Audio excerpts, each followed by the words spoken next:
So that means Golden State goes back to the number 10 spot. Just not good.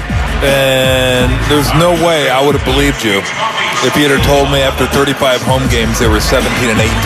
17 and 18 here Under at 500. It's time for Warriors Wrap-Up. We'll bring you into the locker room and hear from Coach Kerr and the players. Highlights from the game. Warriors Wrap-Up starts now.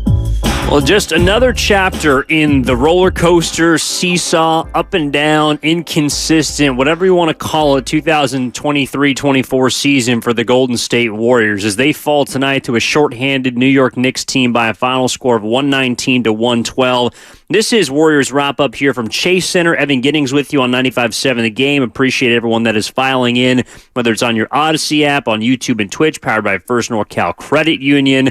That was a game that was, to keep it quite simple, one that told you the Warriors this evening were not good enough.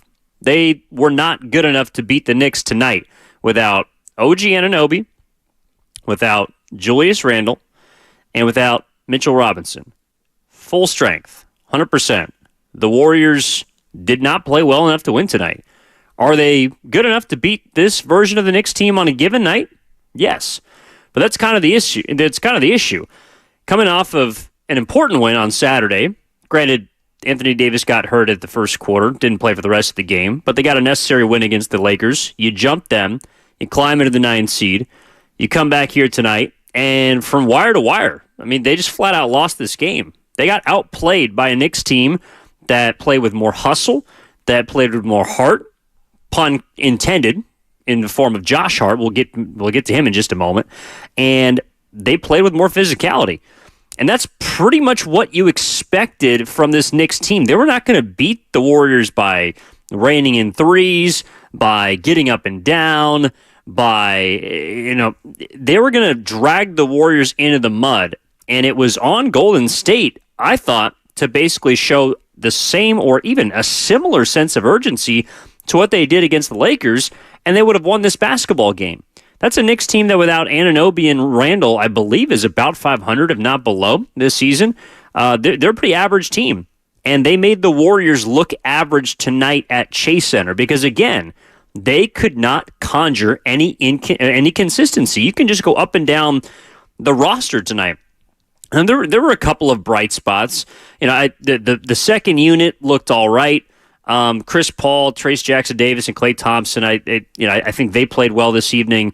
But it came down to the starters. I mean, there was zero consistency from anyone in the starting lineup, including Steph Curry.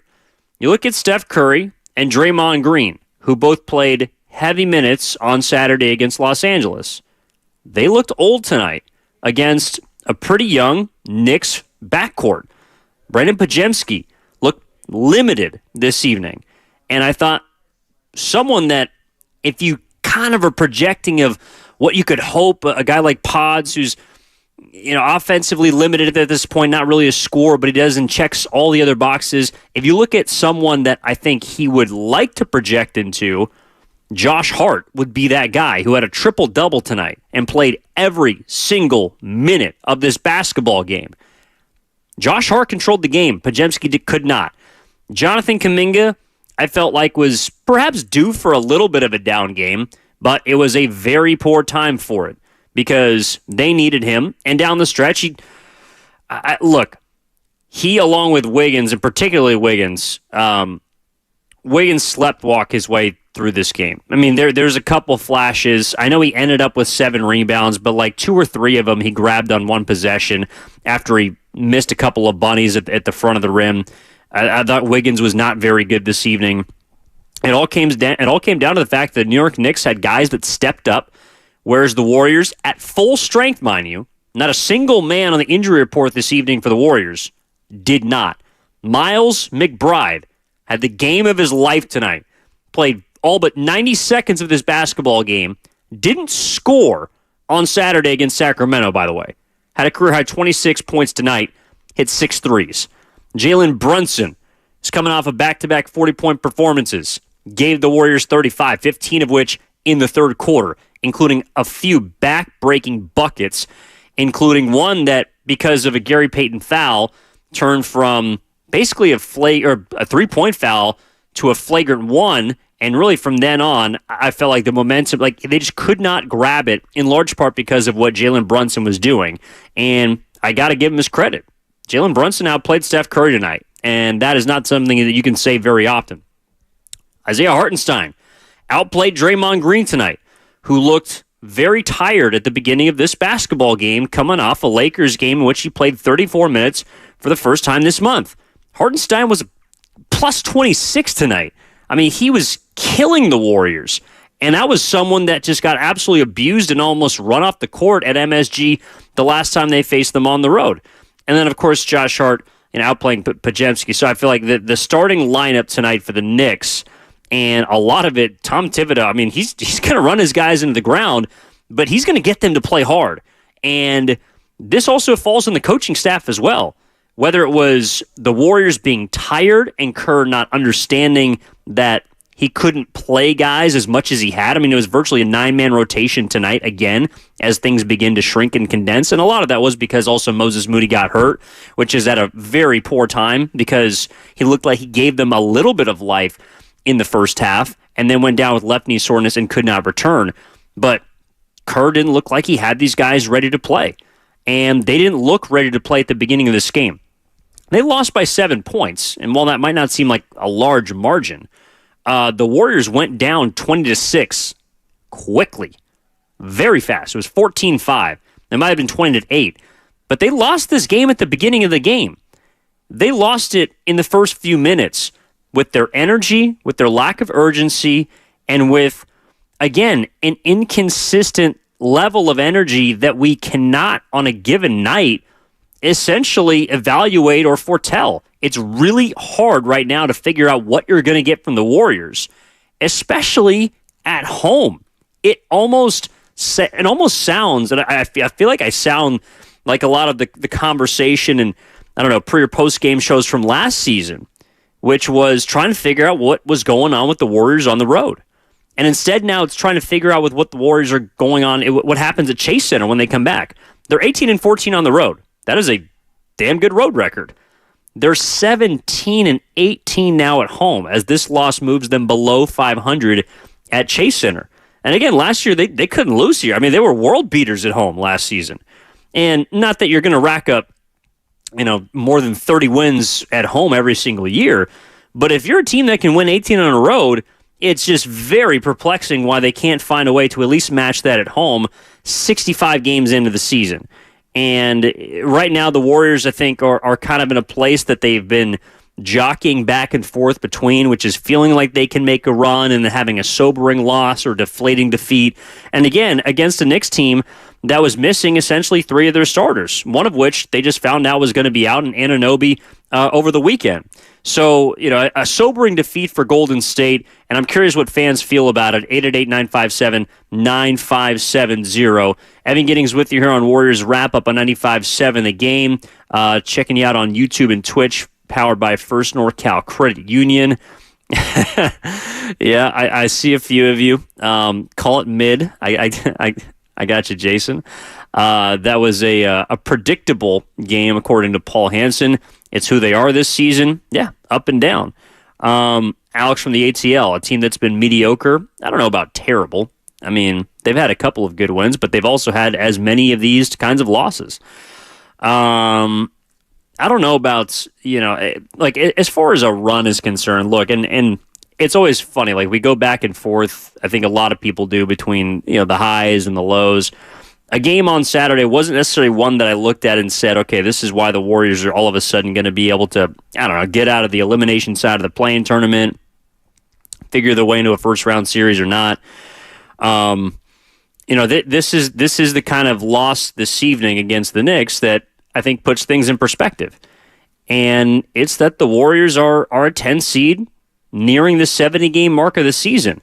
And there are various reasons. You could come up with excuses or I don't know, any type of storyline or theme that you want of why that's the case. But the fact of the matter is the Golden State Warriors right now are 35-32.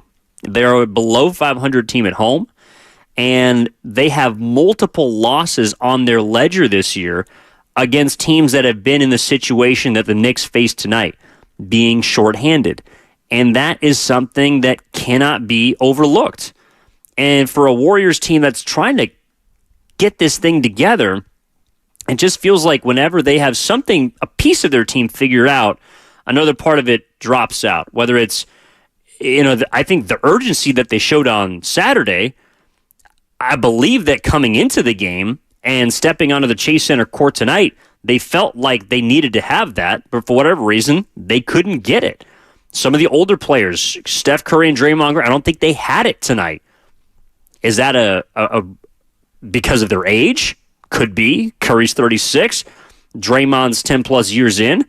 I don't think those guys were good enough tonight to carry the Warriors in a way that they needed to.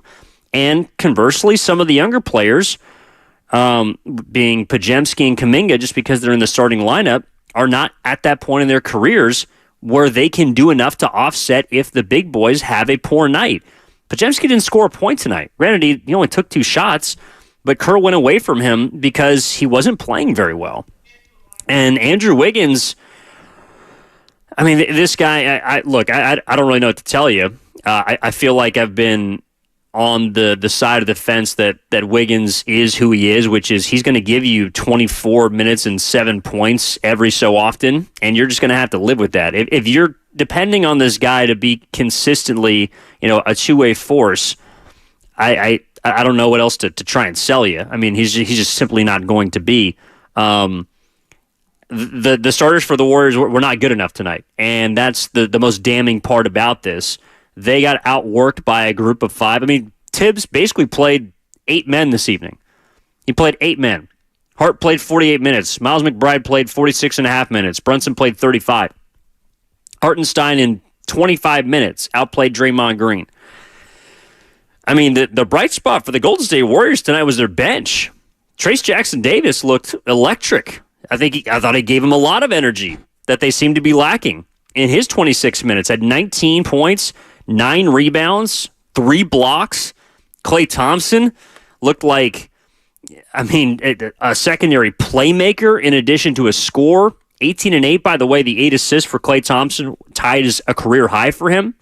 Hadn't had that many assists since before he had his 2 catastrophic injuries. Chris Paul, in his 20 minutes, I thought he was probably a reason they were only down by 6 at the half. Now, Kuminga and Curry went on a bit of a late run at the end of the second quarter, specifically Steph, but Chris Paul kept them afloat with 12 points in the first half.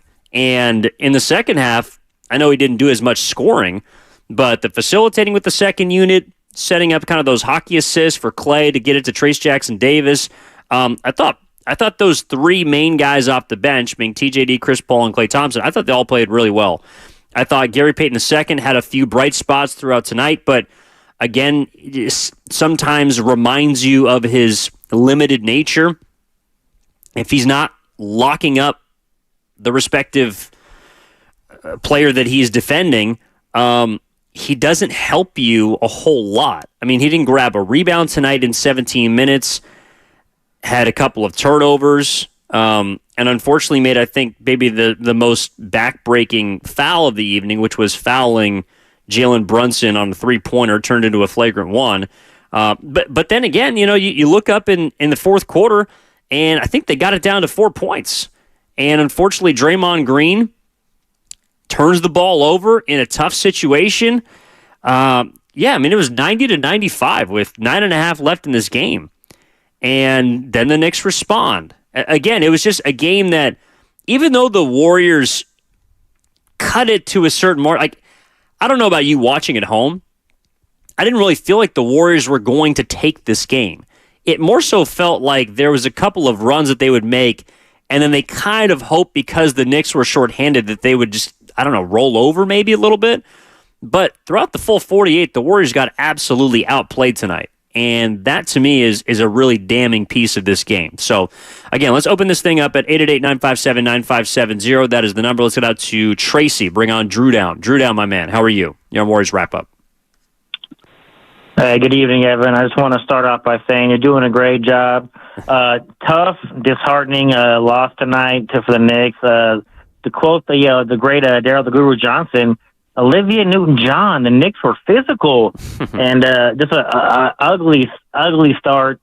Came out completely flat, turning the ball over, not focused, in a game that, especially at home, that you needed to have really with how many teams are in front of the Warriors, just to come out like that. It's just, I guess I shouldn't be upset. It's kind of been on par for this team.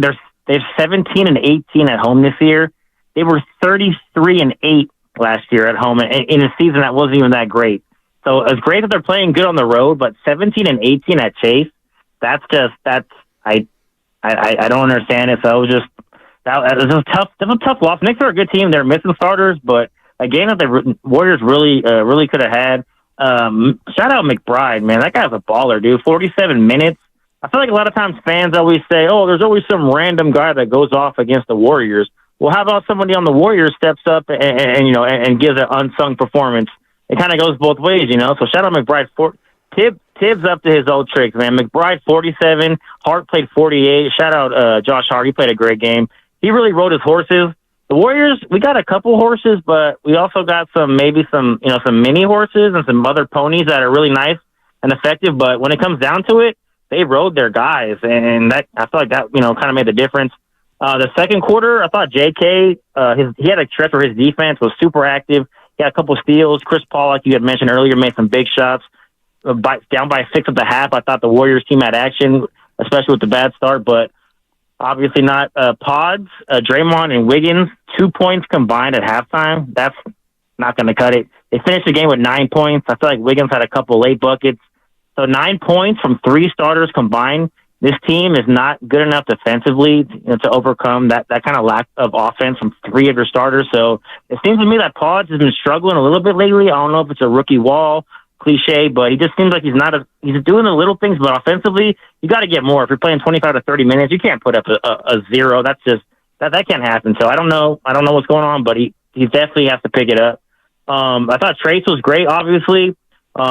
He came in, he was a beast, on offense with the lobs and rebounding. So, shout out Trace. I know him and Draymond in the fourth, they had that, they had the 4-5 going. I'm not sure if that's going to work. It sounds nice on defense, right? But I think both their strengths is pick and roll. Draymond with Curry, the 1-5, 1-4, whatever, and Trace, whether it's Chris Paul or Curry, him pick and roll into the bucket. So with both of them out there, I feel like it kind of neutralizes their strengths a little bit, and I'm not sure if that's a viable closing lineup as well as TJD play. It just seemed, really clunky.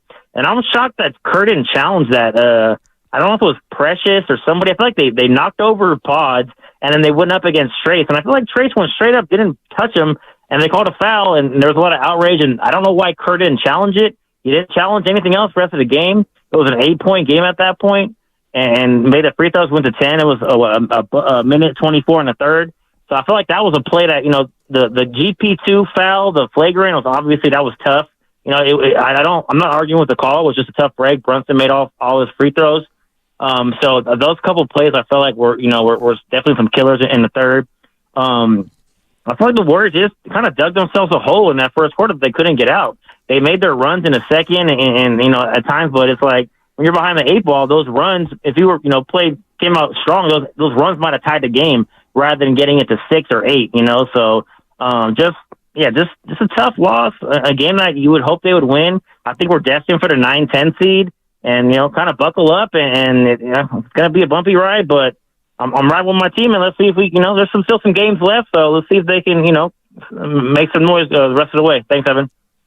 Thanks, Drew. No, look, hey, I'm not going to knock your optimism whatsoever. I mean, there's 15 games left, you're right. But to put yourself in a mindset that this is a team that is all of a sudden going to change its colors, that I would push back on.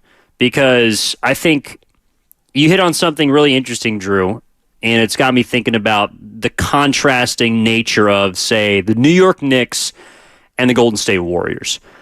Tom Thibodeau was able to ride his guys tonight, and that's what he does. He rides his best players. Right now, his best players this evening were Jalen Brunson, Miles McBride, and Josh Hart. Josh Hart played every second of this basketball game. Miles McBride played 46.5 minutes of two-way basketball, guarding Curry and having a career night. And then Jalen Brunson is the closer for this team that made so many back-breaking plays. Take a look at that, contrasted with the Warriors and Kerr, who either because He's got players that are too old and too tired, or players that are too young and too inexperienced, cannot ride them. He cannot ride Curry like Thibodeau rides Brunson. He cannot ride Podziemski like Thibodeau rides Hart.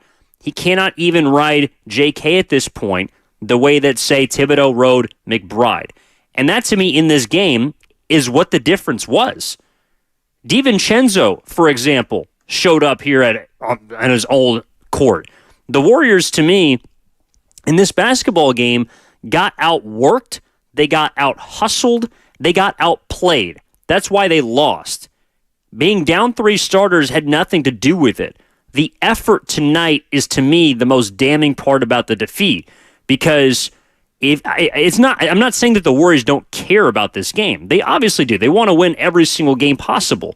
But that's a 4 seed in the Eastern Conference that has the energy and the urgency, the exuberance, whatever you want to call it, to go and get a couple of they just won in Sacramento and followed that up 2 days later with another heavy workload against Golden State.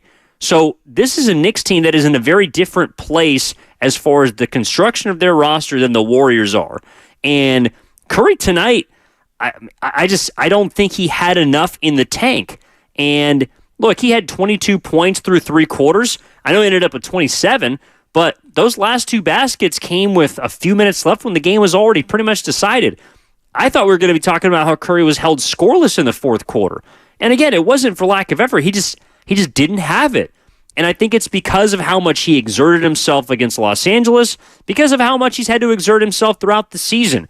This game tonight was a loss in the war of attrition that the Warriors have been battling against all season long. From their older players, Steph Curry, Draymond, who looked tired in this game, to their younger players, again, Podziemski, Kuminga, who looked inexperienced. And Wiggins fits somewhere in the middle, and I don't really want to dig into him too much because I don't know what I'm going to get from him on a given night. And to me, that's one you just throw out. So the bench was better than the starters this evening for the Warriors, and the starting 5 for Golden State was not as good as the starting 5 for the New York Knicks. The Knicks were able to ride their horses, and Tom Thibodeau was pretty much on top of them, and the wheels were going to fall off. They were going to win or lose with those 5 guys tonight. And they did. And you got to tip your cap to them because they were better than Golden State this evening. All right, 888-957-9570 is the number. From the Comcast Business text line, 626, Warriors not home court advantage this year as opposed to last year. You heard Drew say, those 33 wins at home last season as opposed to the 11 on the road. Not a complete flip of the script this year, but they have been a better road team than home team, which is pretty crazy.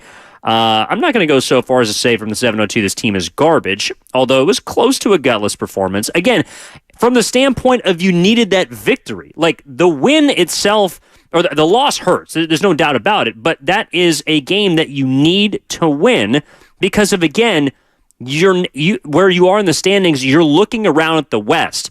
And the Lakers just went in and took care of business, punishing Atlanta. So you need to respond. That's where the Warriors are at in their season because of how far they have had to play catch-up. They have had to go, 15-5 over 20 games from February 1st until early. Like, they had to go on that stretch just to get back into the playoff hunt.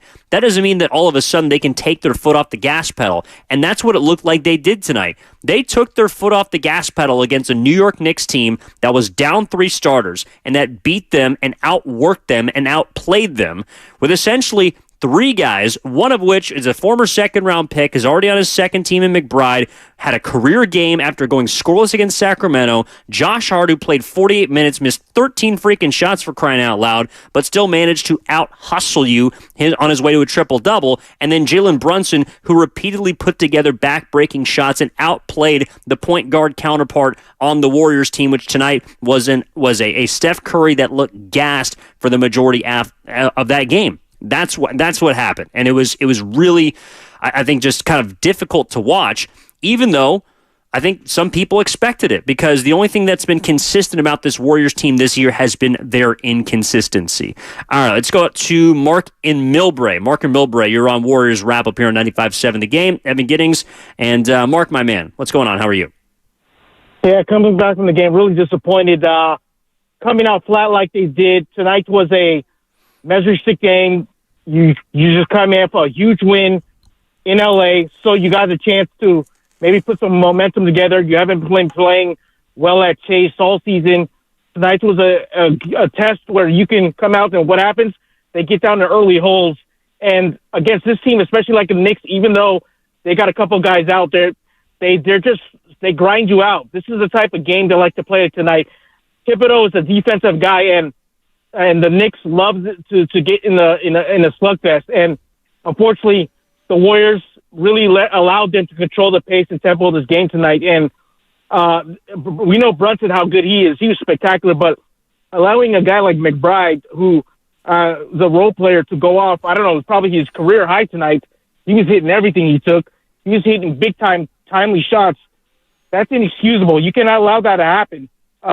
We know Brunson is going to get his, but to allow a guy like him to really get off. And meanwhile, the Warriors' offense was just completely flat, just completely inconsistent. They allowed the Knicks to really take them out of the game. So just all in all, very disappointing night. On top of that, the Lakers won, so now you're back to 10. So winning that game in LA on Saturday is all for nothing now. And I just can't figure this team out because they've been so well on the road, and when they come back at Chase, they really just can't put it together. And you got a good crowd, you got a great home court, and it's just for some reason they come out flat more times than not. They can't put good stretches together. They can't beat really. I mean, at times they've beaten good teams, but I mean that's been far and few between. So I mean, if you can't do that, you really can't go far. So I'm hoping. I mean, in the last 15 games, they find something. As bleak as it might seem, I'll get your take on that. Now, does Steve Kerr, can he do anything to fire up these guys to get their damn focus in at Chase Center and stop messing around where they have to work so hard to grind out these type of wins, as opposed to having games like they did against Milwaukee where they're just shoot lights out? Do you think they can find anything, or is this their identity, and we got to get used to it? They're going to be the 10 seed, and it's going to be them and the Lakers to try to fight to play to get out of that 9-10 matchup. Get your thoughts on that. Just a very disappointing night out of Chase Center tonight. Thanks, Mark. Yeah, I mean, I don't mean to be crushing or I don't know, bring it back to reality, but to be short, yes. Yes. This is who this team is. They are a play-in tournament team. I hope that they wouldn't be. You know, around the trade deadline, you hope that they could find a way to figure it out. It looked like they did. But again, that's what happens when in a up year for the Western Conference, you kind of lollygag and go up and down, and you play north but south of 500. You're an average team until about the last, I would say 30 games of the season when you decide to kick it in a high gear. But at that point, from a standings perspective, it's kind of too late. Because, again, you're not trying to just win, let's say, more than 44 games. Like, you're not measuring up against yourself and your previous seasons. You got to beat and get over on the teams around you, the teams that are in front of you in the Western Conference. And right now, yes, in a one-game format, the Golden State Warriors might be better than the Los Angeles Lakers. Could they go beat the Lakers on the road in an elimination game? Yeah, I wouldn't put it past them. Could they beat Dallas or Phoenix in an elimination game on the road? Potentially. That just becomes increasingly more difficult to see, all just to get to a first-round matchup against an either OKC, Minnesota, or Denver squad that then I gotta come back to earth and just say I don't think you're beating them in a 7-game series. And if you're able to take multiple games off them with how inconsistent this Warriors team has been, I think that would be a high point for this team. Now, while I hope that I'm wrong, again, the word that I think keeps floating around and really has been the theme or the grasping straw for a lot of people over the last year and 3 quarters at this point has been hope. Hope that the Warriors will blossom into a butterfly or turn back the clock or transform themselves into a different version of what our eyes are telling us. As much as we can look at these different statistics and, checking out combinations, what does your eye tell you about this Warriors team?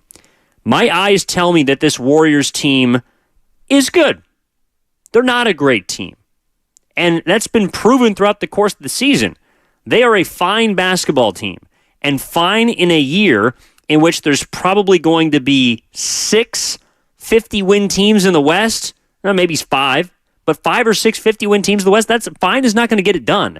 5 is not going to be where you want to be, which is competing and trying to make an actual run, which I think Steve Kerr has been slightly backpedaling from if you take a look at the breadcrumbs throughout the last month or two.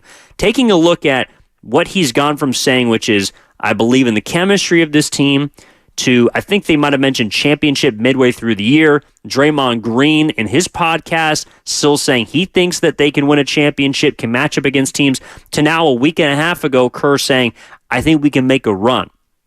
To me, a run, as opposed to a title or a championship, just signals you're trying to kind of piece this thing together. And that, to focus in on Steve Kerr, that's what I saw from him tonight. Do I think that Steve Kerr did a great job as a coach this evening? No.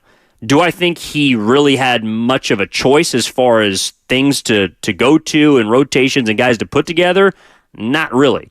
Because one thing that Curry and Kerr both had been aligned with before this game was that they had been able to figure out roles. That was actually something pregame I thought was interesting. Kerr said there's been, essentially a cementing of roles for this team. That to me screams 1 through 8. When I look at that Lakers game, I know GP2 played 7 minutes, but that 8-man rotation is pretty much what the Warriors are going to live and die with. Tonight, GP2 played more minutes, but I think he only played more minutes as the 9th man in this rotation outside of Moody, who played 5 minutes and then got hurt.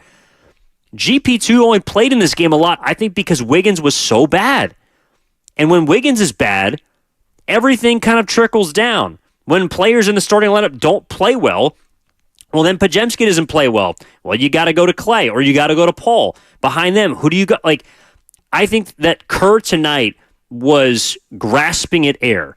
And while I don't think that he did a great job or the best job at maybe maximizing the opportunity to win this game, I'm not sure if you watched that game like I did, I'm not sure what you wanted him to do. Did you want him to ride Clay and Trace Jackson Davis for 35 minutes? Did you? I think Chris Paul might have had a gripe only playing 20. But overall, again, you're starting 5, and maybe that's where the coaching comes into play, or the decision making of the head coach is needing to reshuffle that. But again, this starting 5 has been so good since it was formed together that you can't just necessarily go away from it in the middle of a game.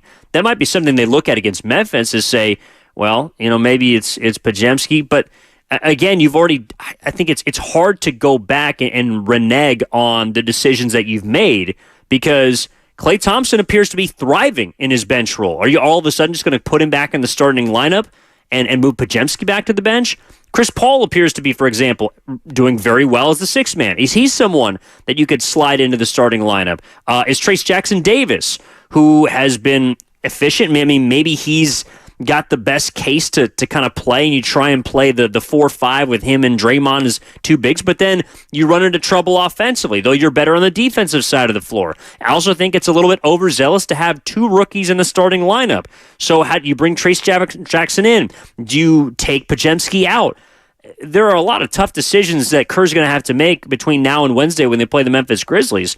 But in the game tonight against that Knicks team that was just getting up and down and pretty much keeping everything in front, winning hustle plays, winning 50-50 plays, look, I don't know where you wanted Kerr to go this evening. When Andrew Wiggins was a ghost, I thought Podziemski had probably one of his worst games as a starter this season.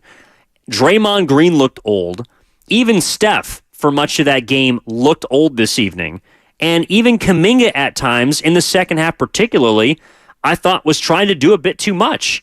So there was no easy fix, in my opinion, for this specific game. Now we'll see what Kerr is able to learn from this particular case study and apply on Wednesday as well as Friday, because you got a good Indiana Pacers team coming into town. But this is a game the Warriors should have won. They should have kept their place as ninth seed in the Western Conference, but they did not, as they lost to the New York Knicks 119-112.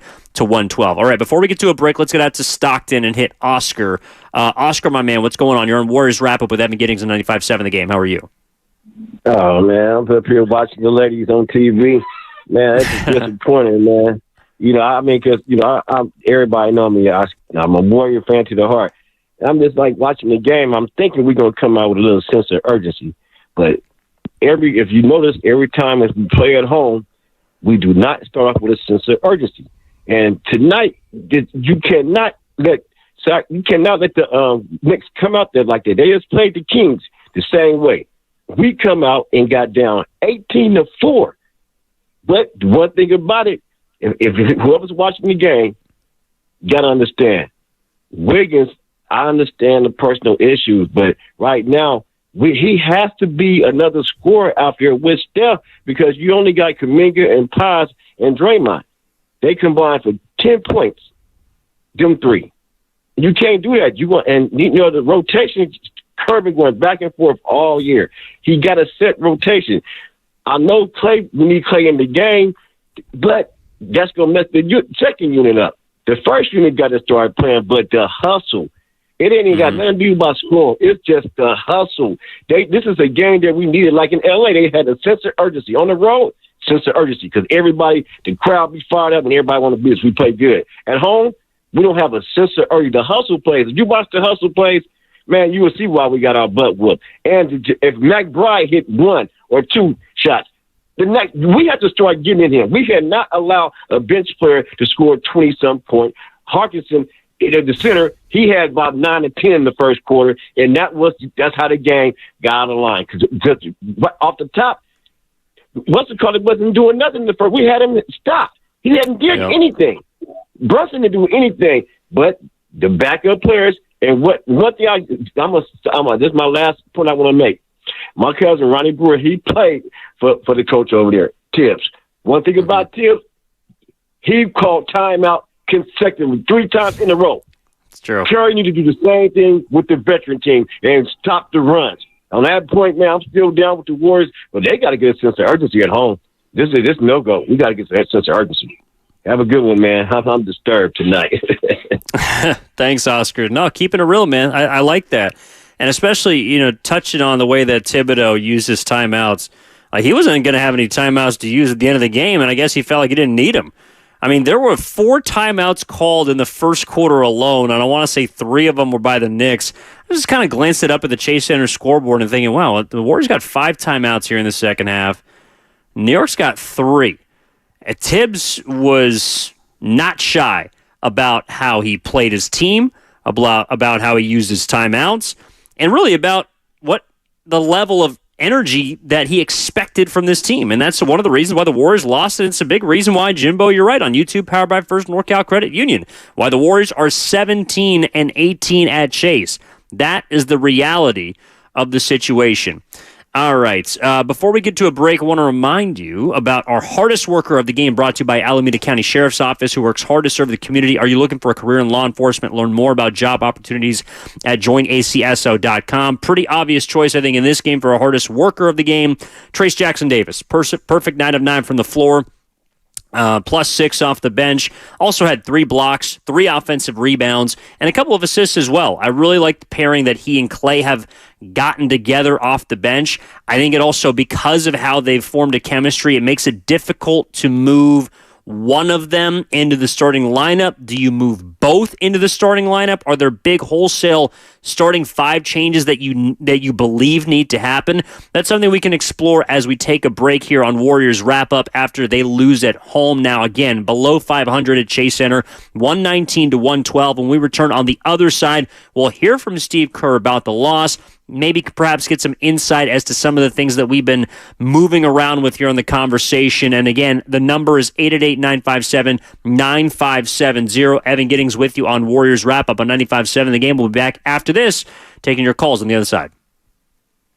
To thank you for 40 unforgettable years, Dell Technologies is celebrating with anniversary savings on their most popular tech. For a limited time only, save on select next-gen PCs like the XPS 13 Plus, powered by Intel Core processors and more. Plus, curate your dream setup with great deals on select monitors, mice, and more must-have electronics and accessories. When you shop online at Dell.com/deals, you'll have access to leading-edge technology.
a string right to the rim.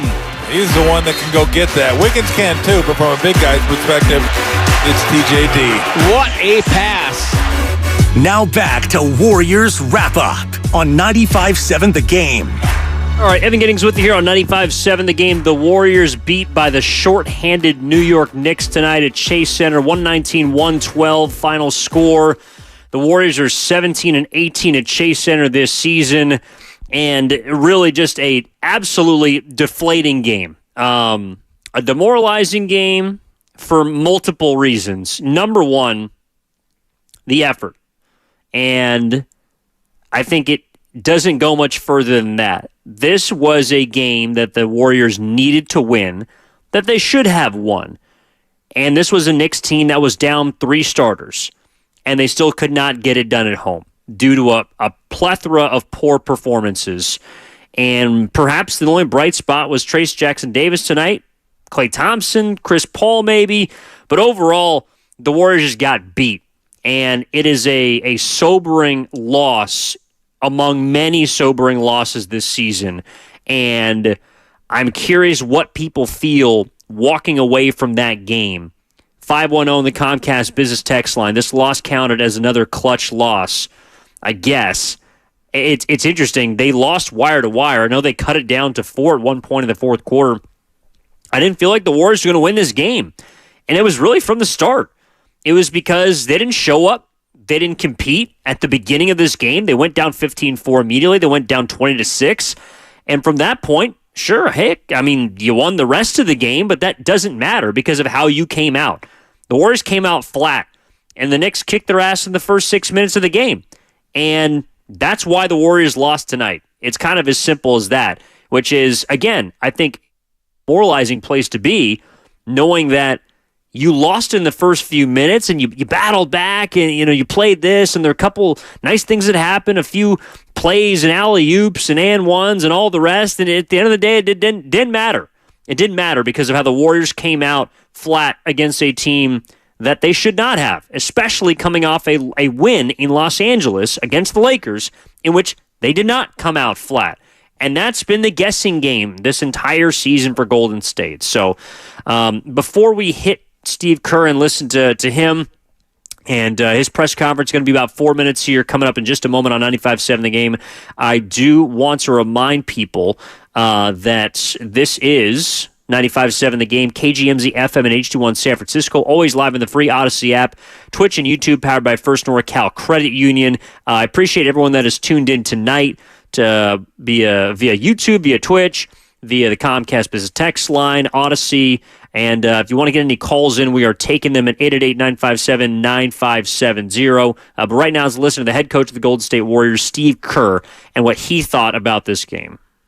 Yeah, it was almost the exact opposite of our game in New York a couple weeks ago, where I think we started out that game 14-0, and I thought the Knicks were great tonight, right from the very beginning. They took it to us. They were physical. They played with great force, and I thought Tom made a great move starting McBride.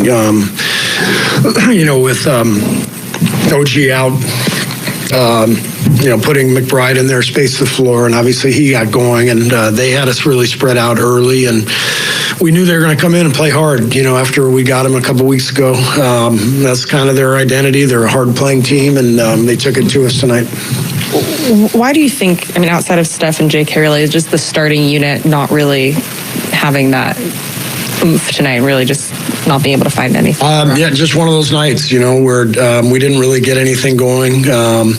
From that starting group, they've been really good, but it just felt like from the very beginning we were swimming upstream. So I think it was 15-4 out of the gate, and we didn't once have the lead in the game. We made a good comeback, but I just didn't think we were disciplined enough throughout the game to earn the win. We were biting on pump fakes on non-shooters. We were getting back cut over and over again, which compromised our defense. They had 14 offensive boards. They just outplayed us, simple as that. What do you make of a start like this in a game at this point of the season with the stakes as high as they are? What do you make from that? What do you take away from that? Well, it's I don't think it's a lack of effort. I think it's we weren't good enough. That simple. We just did not play well enough, and it's disappointing because we got these 3 home games here this week, and we wanted to get off on the right track, and but that's a really good team, and they just outplayed us. It's simple as that. How important is it over these last 15? You have 6 more home games, and I know you've talked in the past about how important it is to establish a home court. Is it still as important as it always was, or has that dynamic changed a little bit with the way the season's going? It's always important to control your home floor. This has been a strange season in that regard. We've been good at home for a long time, and just haven't been able to establish that dominance at home, and that's what's keeping us from climbing up in the standings. Any rhyme or reason for that? No. Just random? Yeah, I don't know. What did you think of how Andrew Wiggins played tonight? It looked like you went with Gary over him for a little bit there. And what went into the decision to keep him in the 4th during crunch time? Well, we were searching for lineups tonight for sure. I liked Moses's minutes in the first half, and then he went out with a knee injury, and with Moses unavailable, we were searching for lineups, whether it was Wiggs or J.K. or Brandon, you make the best decisions that you can, and you have to be able to guard. So we wanted Wiggs on Brunson, and that's why Gary played as many minutes as he did as well, because they spread you out, and Brunson is really tough, and so we were matching up and trying to find lineups that clicked. That was Steve Kerr after the 7-point defeat to the Knicks, and look, I hear a few things from that, but combined with the messaging that we have heard throughout the entire season, the words searching, specifically for lineups, the words, I don't know, the words, we got outplayed. Those words have been uttered too many times. And for it just to be, and I don't know if it's just all because of how right now the Warriors are looking like a team that is on the outside looking in of just about everything in regards to the postseason. But it all boils down to that game can't happen. That game against the New York Knicks, that game tonight against the New York Knicks at Chase Center cannot happen. It cannot happen because the Knicks are down 3 starters. It cannot happen because you are on the outside looking in as far as the play-in tournament is concerned. Heck, forget about the 6th seed. The 8th seed is virtually out of touch for the Golden State Warriors right now. They are right now 3.5 games back of the Phoenix Suns. They are 3 games up on the Houston Rockets for the 11th seed. The Warriors right now are about as average as it gets, and it's because of the inconsistent play that we continue to see. Kerr said it was the opposite game that they played at MSG. As far as effort, as far as hustle, as far as the overall consistency is concerned, it was the opposite of what we saw on Saturday. That was how quickly the script flipped for me in terms of the Warriors. You look at a game against LA, they came out of the gates firing. I know that they were down early, but they came out of the gates, they were shooting, they were running, they were playing with energy, they were playing with heart, and I did not see that tonight. I didn't see that in the very beginning of this game, and it took them too long to get it together against a 4 seed right now in the Eastern Conference that was down 3 men that pretty much put all of its chips into 3 or 4 guys, into Jalen Brunson, Miles McBride, into Josh Hart, and I'll throw even Isaiah Hartenstein in there because, again, this game boiled down to the Warriors starters not being better than the Knicks starters. Steph Curry got outplayed by Jalen Brunson tonight. Brandon Podziemski got outplayed by Dante DiVincenzo tonight. Andrew Wiggins got outplayed by Josh Hart tonight. Jonathan Kuminga got outplayed by Miles McBride tonight. Draymond Green got outplayed by Isaiah Hartenstein tonight. The 5 men on the floor for the Warriors were not good enough to beat the 5 men that Tom Thibodeau leaned on for the New York Knicks. And that's why this game is deflating, it is demoralizing, and it's damning from the standings standpoint. Because, again, you are closer to the 11 seed than you are to the 8 seed. And it pretty much, to me, has put me in a mindset of where I believe this team is a play-in team from a 10 or a 9 perspective. That is who they have been all season. That is likely who they will be come playoff time. And if they're able to win 2 elimination games on the road and get into a first-round series, I'll be happy for it. So be it. But it doesn't matter if they continue to play up and down.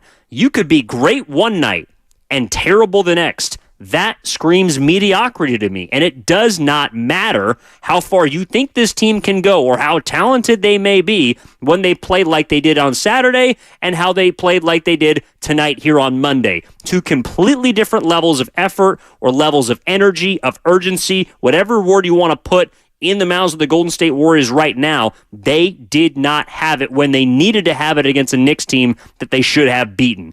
That is what hurts tonight, and right now why they're 17-18 and they're below 500. I mean, it's really hard to reconcile. And I see on YouTube and Twitch, I see it all. I mean, look, mentality saying we're flatter than a bologna sandwich that a bully sits on. I like that. I'll give you 3 for that. I see the Comcast Business text line chiming in here. This was from earlier. For the 510, the Warriors are garbage defenders. Consistently, they have been making the Knicks appear almost as if they are an unbeatable entity. We saw a gutless performance earlier from the 702. From the 510, honing in on Pajemski. He's lost confidence on offense. Love him, but would send, I don't know about a G League player, or would send him to the G League. I don't know about that, because this is also part of it, too. You need him. Like, the Warriors have kind of already made their moves. I see you, Greg, from the 415. Julius Randle, the Knicks' second-best player, is out and injured, too. AD went out with an eye injury in the first quarter on Saturday. They probably lose on Saturday, too. Perhaps they might have lost on Saturday, but they didn't look as deflated as they did tonight. And that, to me, was, like, they looked old, they looked young, and they looked too experienced or inexperienced in all the wrong places. And just watching that game, it did not feel like they were up to the task that the New York Knicks presented. And that is a troublesome place to be. Now, I know the Knicks, again, the Knicks are a good basketball team. They're a playoff team. They're probably going to be hosting a first-round Eastern Conference series.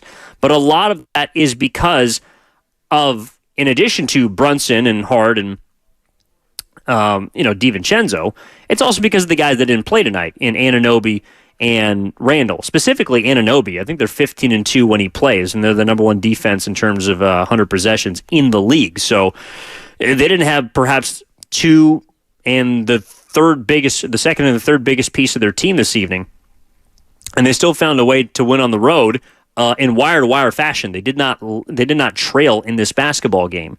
Again, also looking at what the Lakers did against the Hawks. They absolutely decimated them. They took care of business where the Warriors could not, and that is the hardest part about this game.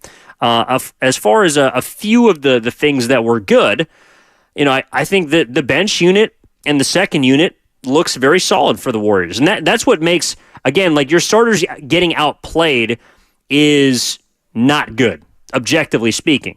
But it also, when your second unit plays so well together and has created this chemistry because Klay Thompson had not been as productive as a starter, because CP3 was brought in to be the 6th man, and now TJD is emerging and finding, I think, a connection and cohesion with those 2 guys, it makes it hard to shake things up because you've already adjusted Klay to his new bench role. And to his credit, he has taken that baton and ran with it. Chris Paul tonight was a big reason why they were even in the game in the first half. And, of course, Trace Jackson-Davis looks like he's getting better with each and every game. So I don't know how you necessarily adjust the starting lineup. I think you just need him to play better. Like, you just need your 5 guys in the starting lineup to be better.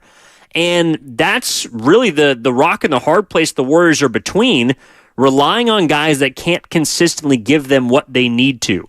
And that's where you're going to win and lose throughout the majority of these games. Like over the last 20, they're 15-5. So do you lean more on that and say the 15-5 is something that is real? Or do you look at some games like this and a loss to, say, San Antonio and say, well, that's actually what they are, and those kind of glaring deficiencies are more of who they are than the 15 wins kind of thing? It's like it's really just pick your poison with this team right now.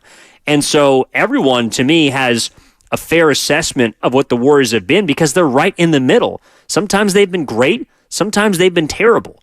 And unfortunately tonight, the coin landed on the wrong side for Golden State, and they did not show up against the Knicks teams that they needed to. And to their credit, when the New York Knicks see a team and they see blood in the water, they feast, and they did tonight. So, again, also, before we get out of here, I do want to tip my cap to the Warriors as a whole, who during Women's History Month decided to put together the women's empowerment broadcast. So the 7 individuals of Laura Britt, Zena Cada, Kylan Mills, Jenny Kavner, LaChina Robinson, and Jana Palmarinelli, all 6 of them, a fully female broadcast tonight. I feel sorry that they had to do this particular game because it was not a great game by the Warriors. But what the Warriors did for them, and really what the Warriors have done throughout the year, picking their spots to do really powerful and cool things like this, I think goes a bit understated. Like, for example, in November when they had the 11-30-23 game to honor the Big Three. That was something they didn't have to do, but they looked at it before the season and said they were going to do that. They asked the league for a game that night at home and could honor Klay Thompson, Draymond Green, and Steph Curry. They had Jenny Kavner, who's the most recent. She's recently hired to be the television voice of the Oakland Athletics. They had her on the radio call here on 95.7 The Game a few weeks back to introduce her to the Bay Area audience. That was something they didn't have to do. Again, tonight was a broadcast that was fully female, and the Warriors didn't have to do that, but they did. And that might have been the coolest part of the game because the rest of it was kind of a dud. So, unfortunately, the Warriors at the end of the night, like, they're gonna have to lick their wounds and bounce back and come together on Wednesday for a 7:00 tip against Memphis, and then again reholster themselves for a matchup with a good Indiana Pacers team on Friday. But they got it now. They again with these kinds of losses, they've lost 4 of 6, and they have lost 5 of 8. You just put yourself in the same situation it felt like you were before. And now you got to win Wednesday. You got to win Friday. And you're looking at a 5-game road trip in which you get Minnesota, Miami, or Orlando right off the bat, last 2 on a back-to-back. And you probably got to win 3, if not 4 on the road there just to get yourself in a position, in my opinion, to challenge for the 8. The 6 seed, forget about it. It's not happening. The 8, to me, is still plausible for Golden State because they only have to jump 2 teams. The 6, you're going to have to jump 3 or 4, and you're going to need guys to fall off. And that has not happened enough for the Warriors to then also take advantage, as they are right now 3 games below 500 in the Western Conference, and they stand in 10th. But that'll do it for this version of Warriors Wrap-Up here on 95.7 The Game. Really appreciate everyone that contributed to the show, everyone that called in, everyone that texted in on the Comcast Business text line, everyone that, of course, is on our YouTube and Twitch chat powered by First NorCal Credit Union.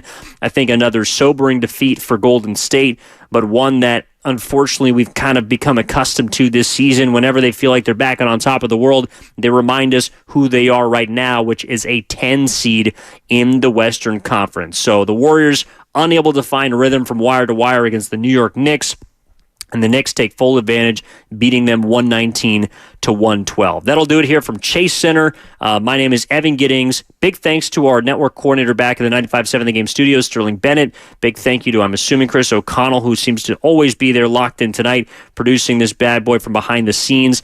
And, of course, for everyone that joined us, a big thank you again. Love the conversation as we try and figure this Warriors team out that can't seem to figure itself out at this point in the season. But, again, they will get back at it on Wednesday against Memphis. Another game that you got to get. and the Grizzlies will come into town, I'm sure, smelling blood in the water the same way that the New York Knicks did. So we'll see if this loss wakes the Warriors up and can try and trigger something. If we see wholesale changes, I'm sure we'll be talking about it a lot tomorrow on 95.7 The Game from 6 a.m. to 6 p.m. Morning Roast, Steiny and Guru, and the afternoon show with Willard and Dibbs, all locked in right here in your home for Golden State Warriors basketball, 95.7 The Game. Again, thank you for tuning into Warriors Wrap-Up. We appreciate you. We'll talk to you tomorrow right here on your home for Warriors basketball, 95.7 The Game. Have a good night. When you use Bounce dryer sheets and your clothes look amazing, it's the sheet. Less static in your life? Yeah, it's the sheet. Smelling fresher than ever? It's the sheet.